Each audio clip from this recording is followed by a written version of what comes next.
Fala galera do canal Botafogo Digital, sou Carlos Albuquerque. Eu prometi ontem que viria hoje falar da vitória do Fogão, promessa feita, promessa cumprida.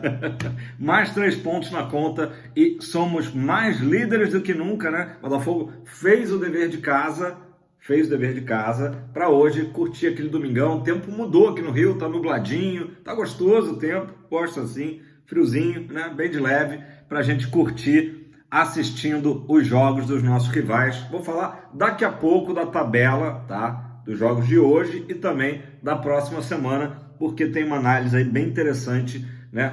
Com relação aos nossos rivais e com relação ao São Paulo, né? O nosso adversário da Libertadores. Eu acho que a tabela aí, de certa forma, está um pouquinho melhor para o nosso lado, o que é sempre muito bom. Mas falando em tabela, falando em CBF, apareceu para mim no Instagram, quem quiser conferir aí também, tiver esse masoquismo, né? Apareceu para mim uma publicação da CBF Academy, né? Que são cursos, palestras, workshops, né? Realizados pela CBF. Apareceu a propaganda, né? Nos meus stories. E a imagem ali foi um pouco assustadora, tá? Tinha, além do Dorival, técnico da nossa seleção, que aliás está, né, numa situação complicada, diríamos, né? Dorival já prometeu que o Brasil estará na final da próxima Copa do Mundo, só que antes, claro, tem que classificar, né? Brasil aí fazendo uma das suas piores, né? Se não a pior campanha de todos os tempos.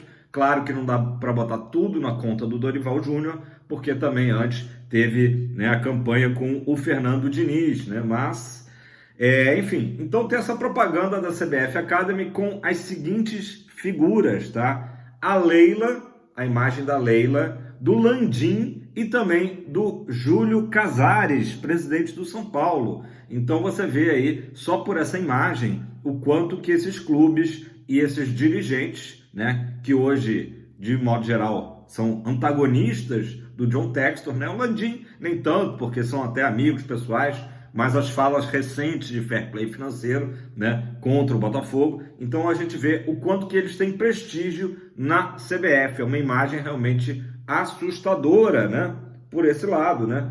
Porque a gente não consegue imaginar o Botafogo tendo aí a própria imagem do Textor numa divulgação, né, num workshop, num curso, no que for da CBF, né? Ficaremos atentos, galera. Não é sentimento de perseguição, não é ficar falando do sistema o tempo todo, mas realmente é uma imagem que apareceu aqui para mim e me assustou. Vamos falar de coisa boa, então? Vamos falar da vitória do Fogão ontem. O jogo começou ali com um certo tumulto antes da bola rolar por conta dos uniformes, né? E engraçado que ontem, durante o dia, eu pensei nisso. Eu pensei, o Botafogo naturalmente vai jogar com seu uniforme número 1, listrado, tradicional, e o Corinthians todo de branco, né? Me veio esse pensamento à cabeça, porque é normalmente assim que o Corinthians joga, né? Lembrando que no primeiro turno foi o Botafogo que jogou de preto, né? Para contrastar com o branco do Corinthians, né? O uniforme número 1 do Corinthians. E que o Corinthians jogaria todo de branco, até porque o nosso calção é preto, né? Só que, de fato, esse uniforme número 2 do Corinthians, né? É uma camisa ali que fica entre o branco e preto. Resultado, ficou confuso, né, no primeiro tempo, para quem estava no estádio, para quem estava em casa. De fato, o Daronco ali fez toda aquela zumba ali, né? Chegou a ter um auxiliar do Corinthians que chegou com os uniformes pretos, e aí eu não entendi, porque aquela altura ali, né, acho que é uma questão de 5 minutos no máximo, todo mundo do Corinthians trocaria de uniforme, né? Tudo bem que vai trocar o short também, teria que ir para o vestiário, né, rapidinho, atrasaria um pouco a partida. Não entendi por que o Daronco acabou autorizando, né? No segundo tempo, sim, o Corinthians entrou todo de preto e o Botafogo com short branco, né? Ficou, aliás, parecendo, né, a Juventus, né? Até brinquei com os amigos corintianos que estavam ali me mandando mensagem durante o jogo. Falei, olha, agora vocês segurem que vai vir a Juventus. Só que qual é a conclusão que a gente chega depois disso tudo, dessa volta toda? Que o Botafogo está jogando mais do que a Juventus, porque o Botafogo, no primeiro tempo, foi melhor, né? Fizemos um grande primeiro tempo, foi um verdadeiro massacre ali, 14 finalizações do Botafogo, 2 do Corinthians. Verdade seja dita, uma dessas do Corinthians foi o pênalti, né?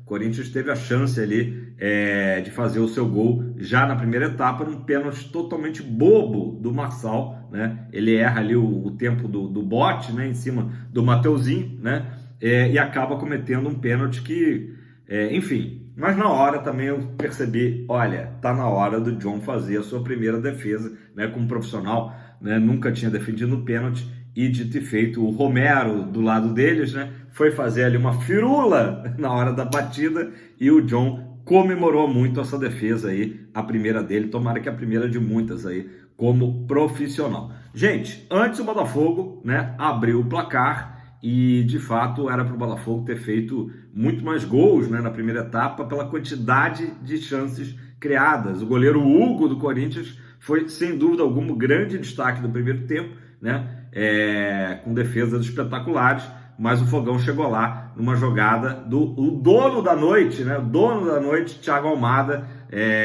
Para muitos aí foi a melhor atuação dele desde que chegou o Botafogo, né? Ele desconcertou ali o Ranieri, né? Deu 2 dribles ali que deixaram o jogador corintiano sentado no gramado ali, torceu ali a coluna do Ranieri e achou o Savarino, que serviu o Luiz Henrique, foi o chamado gol de videogame aí, e o Pantera, que disseram, né? Disseram que ele está mascarado, né? Só se fosse a máscara do Pantera mesmo, né? Teve aí a fala aí de um influencer, sei lá, corintiano, dizendo que ele voltaria mascarado, então só se foi isso mesmo, ele quis dizer a máscara do Pantera, né?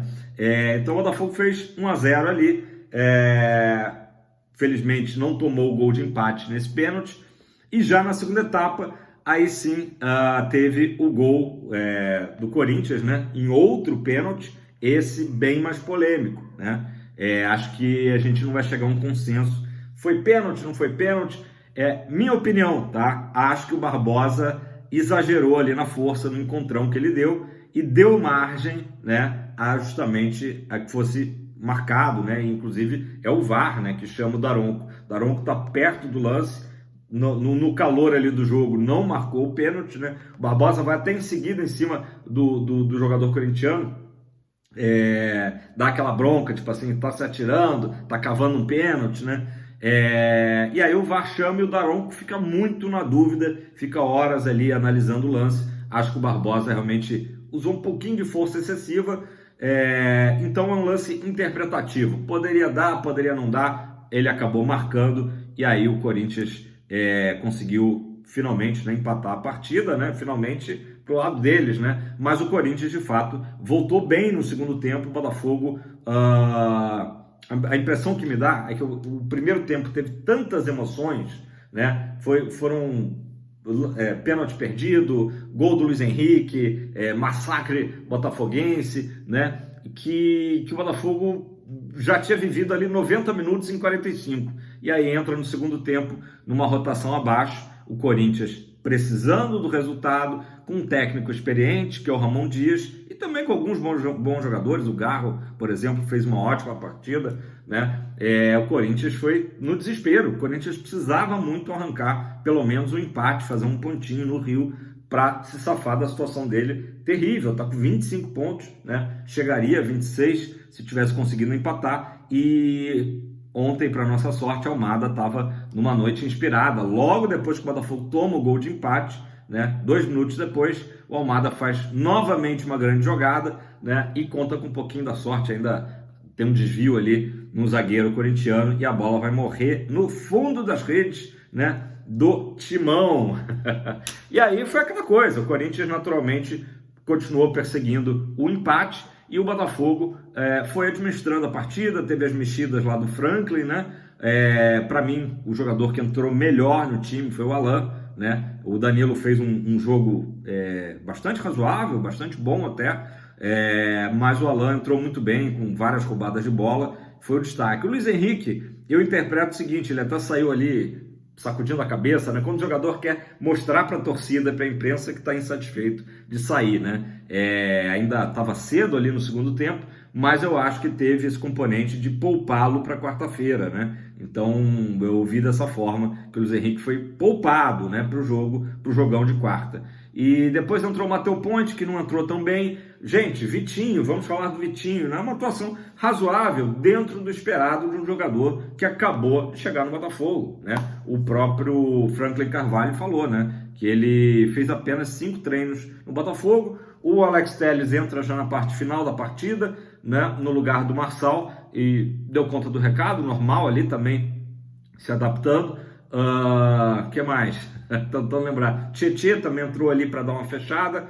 Enfim, Tiquinho, né, tem entrado para fazer aquela dupla ali com o Igor Jesus. O Igor Jesus tem caído muito pela ponta, né? Tem feito também esse trabalho aí, e que ele vai bem, né? Que ele está acostumado também a atuar ali pela ponta. Então o Botafogo acabou que, claro, sofreu mais do que a gente esperava. Pelo primeiro tempo que foi, era para o Botafogo ter feito 2, 3 gols facilmente, e acabou que no segundo tempo ficou um jogo duro, né? Ficou um jogo duro, e certamente o nosso comandante Arthur Jorge, que não estava na beira do gramado, vai puxar a orelha dos jogadores, vai chamar atenção, porque o Botafogo quase que deixa escapar uma vitória que no primeiro tempo foi construída com uma grande atuação, né? Segundo tempo realmente deixou a desejar. Gente, o Marlon Freitas, que também fez mais um jogo muito bom, acabou tomando o terceiro cartão amarelo, está fora do confronto contra o Fluminense na próxima rodada, e aí quem sabe a gente vai ter aí com o retorno do Gregory, né?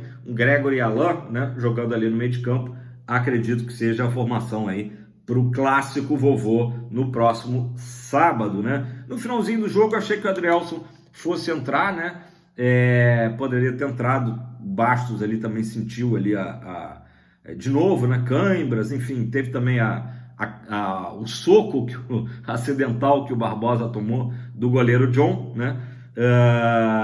Enfim, então acho que poderia de repente o Adrielson também ter feito a sua reestreia, né? Galera, mais de 32, 33 mil torcedores, né, no Newton Santos. A gente sabe que esse horário 9 da noite, por mais que ele esteja se repetindo, não é um horário muito confortável para o torcedor, ainda por cima com o Rock in Rio, né, rolando simultaneamente. Então muita gente também, mesmo quem não optou aí para a cidade do Rock, ficou com receio dos transportes, né, do trânsito na cidade. Então acabou sendo um bom público, né? E o Botafogo até brincou com essa história de Rock in Rio, fez várias postagens, né, depois do jogo. O estagiário estava demais ontem, né, fazendo piadas ali do Fogo in Rio, né, com as atrações, enfim.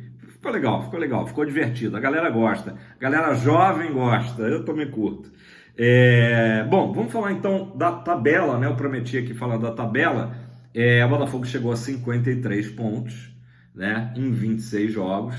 O Botafogo segue firme. Tivemos um bom resultado ontem à tarde lá em Curitiba, né? 1-1 do Fortaleza com o Atlético Paranaense, né? O Fortaleza abriu o placar com um golaço, aliás, né, do Moisés, e depois o Canóbio empatou para o Atlético Paranaense. Então segurou o Fortaleza, né, que vinha de 2 derrotas aí, conseguiu só um empatezinho e ficou em 49 pontos. Então tanto o Botafogo como o Fortaleza, né, iguais em número de jogos. Palmeiras com 47, vai jogar hoje. Flamengo, que tem 24 jogos apenas, 44 pontos. Cruzeiro, 41 pontos. E São Paulo também 41, né? A princípio são as equipes aí que ainda brigam por alguma coisa, apesar de que Cruzeiro e São Paulo, né, se a gente for olhar, já estão a 12 pontos do Botafogo e justamente se enfrentam hoje, né? Então vamos lá para os jogos de hoje, para a gente ver quem que a gente vai secar, quem que a gente não vai secar, quem que a gente vai só, né, observar. Palmeiras recebe o Criciúma, 16 horas no Allianz Parque. Eu comentei aqui ontem que era um jogo, né, mais ou menos acessível, né? Palmeiras é franco favorito, e a galera falou, não, mas calma que de repente o Criciúma surpreende, tem o PK, tem o Newton, né, pelo lado de lá, né? Quem sabe surpreende, tem o Barreto, ex-botafoguense. Mas enfim, Palmeiras e Criciúma, claro que se o Criciúma arrumar um pontinho que seja, vai ser maravilhoso, né? Mas a expectativa é que o Palmeiras chegue aos 50 pontos. Às 18h30 tem Cruzeiro e São Paulo, que eu acabei de falar. Ambas as equipes têm 41 pontos, né? Estão rigorosamente empatadas. O Cruzeiro está na frente na tabela só pelos critérios de desempate. Então, certamente aí um empate é o melhor resultado para segurar os dois com 42 pontos, né? Cruzeiro e São Paulo. E aí, por que eu falei também dessa questão? Bom, já vou falar, né, dos jogos do São Paulo aí, né, também no próximo final de semana. E ainda às 18h30 tem o Flamengo e Vasco, né? O Vasco numa crescente, né? Então eu espero que o Vasco faça um papel aí digno, né? Contrário do que foi no primeiro turno, que acabou sendo goleado pelo Flamengo. Então 18h30 Flamengo e Vasco também. Se eu pudesse apostar aí, eu diria que o empatezinho também já cai bem, né? Cai bem. Então vamos lá, galera. Falando do São Paulo. O São Paulo, não sei se vai com a equipe completa hoje contra o Cruzeiro, né? Mas eles vão ter um dia menos, né, de descanso, caso eles joguem com titulares, em relação ao Botafogo, né? Então isso já é um ponto positivo para a gente pensando no confronto de quarta-feira. Na próxima rodada, o Botafogo joga no sábado com o Fluminense, né? Aliás, ontem esgotou, né, a nossa cota ali do setor visitante do Maracanã, também a torcida do Fogão mais uma vez chegando junto, né? Então Botafogo Fluminense, né? Fluminense e Botafogo às 18h30. E aí de novo o São Paulo, quer dizer, o São Paulo vai ter um descanso a mais, claro, vai jogar só no domingo, mas pensando para o jogo da volta no Morumbi, né? O São Paulo vai ter um jogo a menos, e é o jogo São Paulo e Internacional. Não é um jogo tão fácil assim para o São Paulo às 18h30 do domingo que vem, né? Então é isso que eu queria destacar para vocês, que caso o São Paulo não poupe os jogadores, eu acho que o São Paulo vai acabar poupando alguns jogadores, né? É um desgaste um pouquinho maior aí para o tricolor paulista, né? Tudo bem que esse jogo contra o Inter é no Morumbi, então não tem viagem, né? Hoje sim é que o São Paulo está em Minas Gerais, né? Então, próxima rodada, Fluminense e Botafogo, sábado, 18h30. Ainda no sábado, a gente fica de olho no clássico nordestino Fortaleza e Bahia, na faixa das 9 da noite do Sport TV, né? Que aí também o empatezinho também cairia muito bem. No domingo, Vasco e Palmeiras, e aí por isso que o Vasco pode ser também um elemento importante para a gente torcer para o Vasco, tanto hoje contra o Flamengo, como também semana que vem, jogando em São Januário, pegando o Palmeiras, né? Vasco, Palmeiras, domingo, 16 horas. Então, digamos aí que o Vasco consiga arrancar um empate com o Flamengo, arrancar hoje, a gente fala pela, né, diferença na tabela, né? E também arrancar um empate com o Palmeiras na próxima semana seria muito bom, né?